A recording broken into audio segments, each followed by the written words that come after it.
So last but not least then is Kai Böhme from Spatial Foresight in Luxembourg, who's going to also explain what will be happening shortly in room or space X1. Okay, thank you very much for the introduction and good afternoon everybody.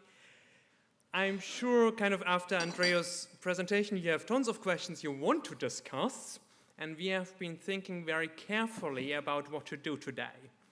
Our feeling is we had brilliant presentations today, but we have a few more hundred people in the room who are extremely distinguished experts on European spatial planning, cohesion policy, whatever, and we would like to pick your brain.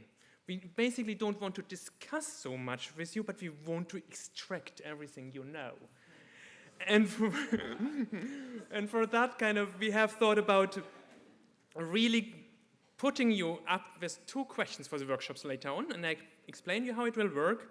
And we want your responses based on the ESPON projects you're working on your experience you're having in research policy making as a citizen, whatever it is, on your reading of intellectual literature, on your policies. So just give us your experience on those points, because for us it is important to really not only tell you things and get responses, but really listen and collect. And the 2 points we are wanting you, want to pick your brains on the one hand, kind of bottom-up territorial visions, and Andrea touched upon that. And I think for me, whether you call it a territorial vision, a visioning process, a territorial strategy, there we are pretty flexible.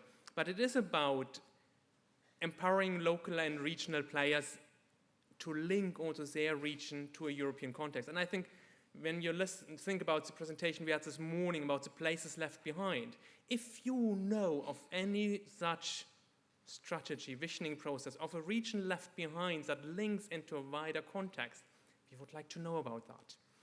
Second part of the workshop where we would like to pick your brain is in cooperation. We have heard a lot that all kinds of cooperations are important. Can we take that one step further and say, if cooperation is so important, are there specific topics where you say, from my experience, from my ESPON project, this is a topic which at that level really is the most important thing we have to discuss. And we organize it in that way. There will be 2 rounds once you, after your coffee break, come to the workshop, and you will find posters like that.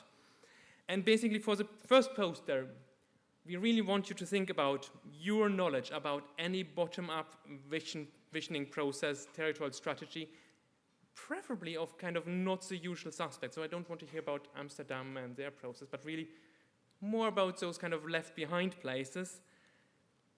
And give us a hint, kind of what are the players involved in that process? Where is that happening? So that we can go further and can depict those examples and can go and listen there and see what did they do, how does that work, what can we recommend from that?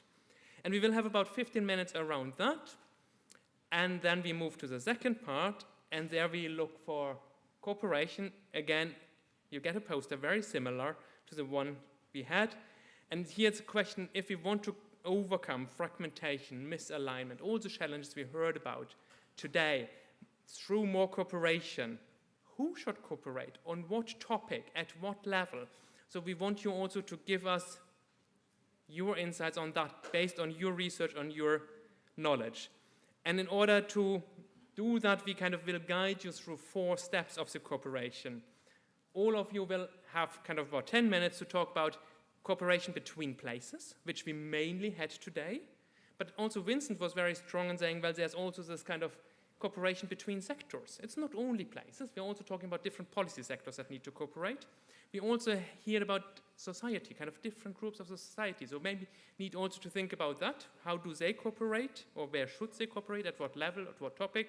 And then being at that forum, I think we need to discuss Interact. We don't get away without it. So in order to avoid that, you get Interact examples in all the other streams. We made a special corner for Interact, where all your examples and references to Interact and those programs can be put in. What will happen is you will basically find your group. No, sorry, I'm now that way. And step by step, moving around. And to do that, on your badge, most of you will have a dot in a certain color. And the 4 stands, when you come into the workshop place, have different colors. So preferably find the stand that has the color of your badge. Those who don't have a color, feel free to pick any. Everybody will go through all the steps. We just don't want everybody to stand in front of the same discussion poster, because 300 people in front of one flip chart, we don't manage. So it's more a way to make sure that we run smoothly and have an equal distribution. You will all see all the same topics. And of course, you might say, well, I can do that all on my own. Would be too easy. We want you, once you are at your station, to pick 1 or 2 persons you usually don't talk so much to, and to fill in those things jointly, so that we also have some kind of cooperation at the level of the individuals here in the room. The workshop takes place, well, here's just one more of the corners or stations that you have. The workshop takes place in the same room where the group photo was taken, so the group picture you remember before lunch. So it's in the very same room, and we would like to start on time because it's quite a tight schedule. So once John has sent you off to the coffee break, I'd like to ask you not to extend that too much and move maybe even on with your coffee to the place where we had the group picture taken, and we guide you from there on. Thank you very much. Right, that's excellent. Thank you.